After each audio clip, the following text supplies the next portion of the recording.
नमस्कार, मैं हूं आमिल बेग। आप देख रहे हैं सिटी बुलेटिन न्यूज। पेश हैं आज के प्रमुख समाचार। अयोध्या शहर के हाईवे स्थित एक होटल में भारतीय जनता पार्टी महिला मोर्चा कार्य समिति की बैठक आज संपन्न हुई। इस बैठक में शामिल होने भाजपा के प्रदेश अध्यक्ष भूपेंद्र चौधरी पहुंचे। भाजपा महिला मोर्चा की प्रदेश मंत्री डॉक्टर ममता पांडे ने प्रदेश अध्यक्ष को बुके देकर उनका स्वागत किया। इस बैठक की शुरुआत राष्ट्रगीत और दीप प्रज्वलन करके हुई। इस दौरान प्रदेश मंत्री डॉक्टर ममता पांडे ने बताया कि महिला मोर्चा की प्रदेश कार्य समिति की बैठक थी, जिसमें आगामी आने वाले चुनाव को लेकर रूपरेखा तैयार करके मंथन हुआ। इस बैठक में प्रदेश अध्यक्ष भूपेंद्र चौधरी शामिल हुए। उन्होंने बैठक का शुभारंभ किया। उन्होंने कहा कि पूरे प्रदेश की जिला की अध्यक्ष महिलाएं इस बैठक में शामिल हुईं। 2024 के लोकसभा चुनाव को लेकर प्रदेश अध्यक्ष भूपेंद्र चौधरी ने यहां पर अपना मार्गदर्शन प्रदान किया। इस मौके पर प्रदेश अध्यक्ष भूपेंद्र चौधरी ने कहा कि बीजेपी के कार्यकर्ता अपने विचार के आधार पर सरकार के कार्य और उपलब्धि को जनता के बीच कैसे पहुंचाएंगे, इस पर यहां पर आज चर्चा होगी। आगामी नगर निकाय चुनाव और लोकसभा के चुनाव में उनकी भूमिका विषय पर अलग अलग सत्र में मंथन हो रहा है। महिला कार्यकर्ता भाजपा के विकास यात्रा को आगे बढ़ाने में अहम योगदान दे रही हैं। योगी आदित्यनाथ के 6 वर्ष के कार्यकाल में अपराधों में कमी आई है और गिरावट हुई है। सरकार की प्राथमिकताओं में अपराध नियंत्रण है। अपराधी और माफिया पर अंकुश लगाना ही प्राथमिकता है। अपराधियों के खिलाफ लगातार कार्रवाई की जा रही है, वो भी कठोर, जो होगा भविष्य की नजीर। बीजेपी संविधान में प्रदत्त आरक्षण की व्यवस्थाओं के साथ आगे बढ़ रही है।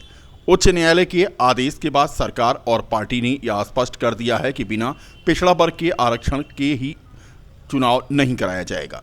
न्यायालय ने उन्हें समय दिया है। आयोग की रिपोर्ट सरकार को प्राप्त हो गई है और आरक्षण की प्रक्रिया को नियमानुसार बढ़ाया जाएगा।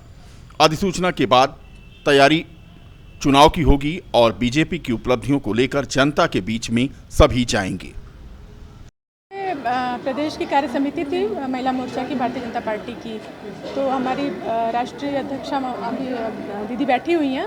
अभी सत्र पूरा समाप्त नहीं हुआ है और राष्ट्रीय अध्यक्ष जी का पहला सत्र था, उन्होंने उद्घाटन करके, प्रदेश अध्यक्ष जी हमारे भूपेंद्र जी भाई साहब अभी वो उद्घाटन करके उन्होंने पहला सत्र लिया है। अभी एक ब्रेक हुआ है, हम लोग 5-10 मिनट बाद फिर से दूसरा सत्र शुरू होगा, उसके बाद ये कार्यक्रम सब। कार्य समिति है तो कार्य समिति में जो आगामी योजनाएं होती हैं या पूर्व में जो भारतीय जनता पार्टी महिला मोर्चा ने कार्य किए हैं उसके विषय में गीता दीदी ने बताया सबको, और आगे भी संगठन कैसे काम करे इस विषय को लेके भूपेंद्र जी भाई साहब ने हम लोग का मार्गदर्शन किया है। पूरे प्रदेश के जिला की अध्यक्ष बहनें हमारी आई हैं और प्रदेश की कार्य समिति आई है, प्रदेश पदाधिकारी पूरे प्रदेश से आई हैं। यही देखिए, कार्य समिति में कोई ऐसा प्रॉपर एजेंडा नहीं तय होता है। हम लोग कैसे काम करते हैं, संगठन कैसे काम करता है, इस विषय को लेकर चर्चा हुई है और आगे 2024 में किस तरीके से हमको कार्य करना है, इस विषय में भाई साहब ने हम सबका मार्गदर्शन किया है। लगातार बैठक तो लगातार होगी। कार्य समिति साल में एक होती है प्रदेश की, चाहे वो किसी मोर्चा की हो चाहे भारतीय जनता पार्टी का मेन बॉडी की हो, एक कार्य समिति होती है। बाकी तो बैठक तो लगातार होती रहेगी। पार्टी हमेशा आप सभी जितनी भी बहनें आई हैं सभी बहनों का स्वागत, अभिनंदन, और सभी बहनें यहाँ से एक ऊर्जा के साथ, एक उत्साह के साथ वापस जा रही है कि 2024 में फिर से भारतीय जनता पार्टी की और नरेंद्र भाई मोदी जी की सरकार बने। भारतीय जनता पार्टी के प्रदेश अध्यक्ष भूपेंद्र चौधरी ने आज भाजपा महिला मोर्चा की इस कार्य समिति की बैठक में नगर निगम और नगरपालिका नगर पंचायत में बीजेपी को प्रचंड बहुमत कैसे मिले, इसकी रणनीति पर चर्चा की। उन्होंने चर्चा करते हुए कहा कि बोर्ड में उनका बहुमत हो और नगरीय क्षेत्र की विकास यात्रा को भाजपा आगे बढ़ा सके, इसके लिए महिला कार्यकर्ताओं के बीच में जाना होगा। बता दें कि आगामी चुनाव को लेकर के यह बैठक काफ़ी अहम मानी जा रही है। बीजेपी प्रदेश अध्यक्ष भूपेंद्र चौधरी ने कार्यकर्ताओं के बीच अपना आज विचार रखा और इस बैठक को अहम बताया। बैठक में प्रदेश संगठन महामंत्री धर्मपाल सिंह, महिला मोर्चा की प्रदेश अध्यक्ष गीता साक्य शामिल हुई। भारतीय जनता पार्टी महिला मोर्चे की आज कार्य समिति हमारी बैठक प्रारंभ हो रही है। उसमें मुझे प्रतिभाग करने का अवसर मिला है। भारतीय जनता पार्टी का संगठन, हमारे कार्यकर्ता, सभी लोग अपने विचार के आधार पर और जो हमारी सरकारों के काम हैं और अपने संगठन की व्यवस्था के अनुसार हम लोग लगातार जनता के बीच में रहते हैं। आज की बैठक में जो हमारे कार्यक्रम हैं, अभियान हैं, उन अभियानों में बूथों के, सेक्टरों के काम और नगर निकाय और लोकसभा चुनाव में हम लोगों की भूमिका, ये सारे विषयों पर अलग अलग सत्रों में हमारे कार्यकर्ता इस बैठक के माध्यम से विचार करके और अपनी बात नीचे तक पहुंचाना और अपने संगठन के काम को, उसके आधार को नीचे तक पहुंचाना, ये आज की बैठक में हम लोग चर्चा करेंगे। हमारी सरकार, भारतीय जनता पार्टी, संविधान में प्रदत्त जो आरक्षण की व्यवस्था है उसी के साथ हम लोग आगे बढ़ेंगे। जब माननीय उच्च न्यायालय का आदेश आया तब भी भारतीय जनता पार्टी ने और सरकार ने ये संकल्प व्यक्त कर दिया था कि हम लोग बगैर पिछड़े वर्गों के आरक्षण दिए चुनाव नहीं कराएंगे। लेकिन मुझे खुशी है कि माननीय न्यायालय ने हमें समय दिया और हम समय के आधार पर जो आयोग की रिपोर्ट हैं वो सरकार को प्राप्त हो गई हैं। अब सरकार को, विभाग को उसमें आरक्षण की प्रक्रिया नियमानुसार आगे बढ़ानी है और आरक्षण के बाद आयोग अधिसूचना जारी करेगा और जैसे अधिसूचना जारी करेगा हम लोग अपने पूरे तैयारी के साथ चुनाव मैदान में जाएंगे। और मुझे विश्वास है कि हमारी सरकारों ने जो नगर निकायों के माध्यम से काम किए, चाहे स्मार्ट सिटी से जुड़े विषय हों, चाहे स्वच्छता से जुड़े विषय हों, स्वच्छ पेयजल से जुड़े विषय हों, सारे विषयों को लेकर हम अपने कार्यकर्ता भाइयों बहनों के साथ मिलकर जनता के बीच में जाएंगे और अपील करेंगे कि भारतीय जनता पार्टी के पक्ष में मतदान करके 100% नगर निगम हमें जिताएं, नगर पालिका जिताएं, नगर पंचायत जिताएं और अधिकांश नगर पालिका, नगर निगम और नगर पंचायतों में बोर्ड में भी हमारा बहुमत हो, जिससे हम इस नगरीय क्षेत्र की विकास यात्रा को आगे बढ़ा सकें। 14 कोसी और पंचकोसी परिक्रमा मार्ग के चौड़ीकरण को लेकर एडीएम प्रशासन अमित कुमार लगातार नागरिकों के साथ सामंजस्य बिठाने का काम कर रहे हैं। आज उन्होंने कहा कि 14 कोसी परिक्रमा और पंचकोसी परिक्रमा मार्ग दोनों ही 20 मीटर चौड़ा बनाए जाने हैं, जिसका सर्वे का काम पूरा हो गया है। सभी टीमों ने जांच कर ली है, जिसके लिए प्रथम चरण की बैठक हो चुकी है।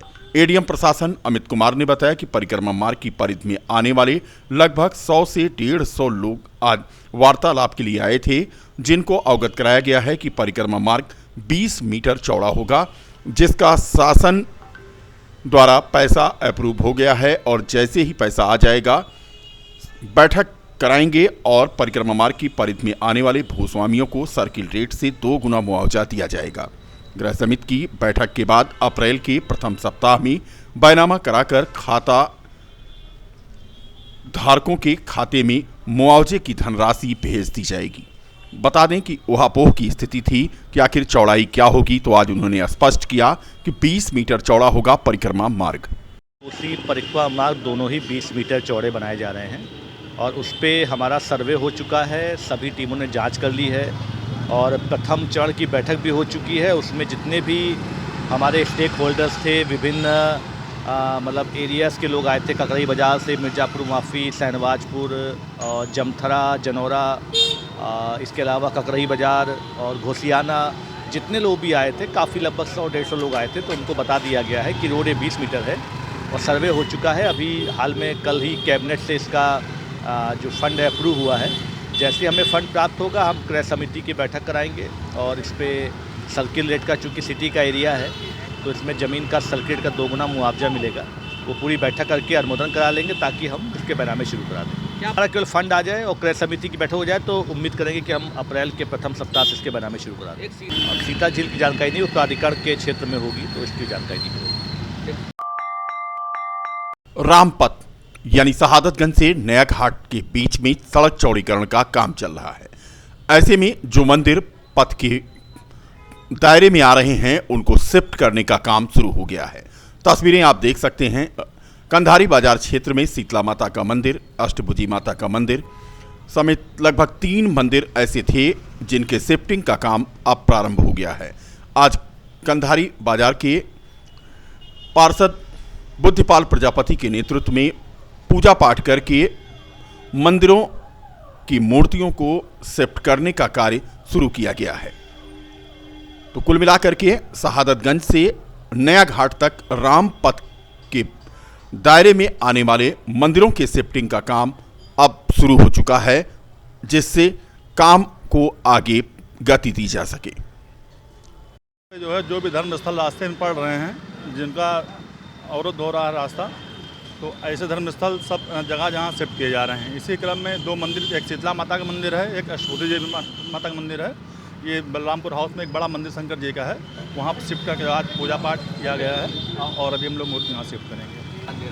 ये लगभग 150 साल पुराना मंदिर है।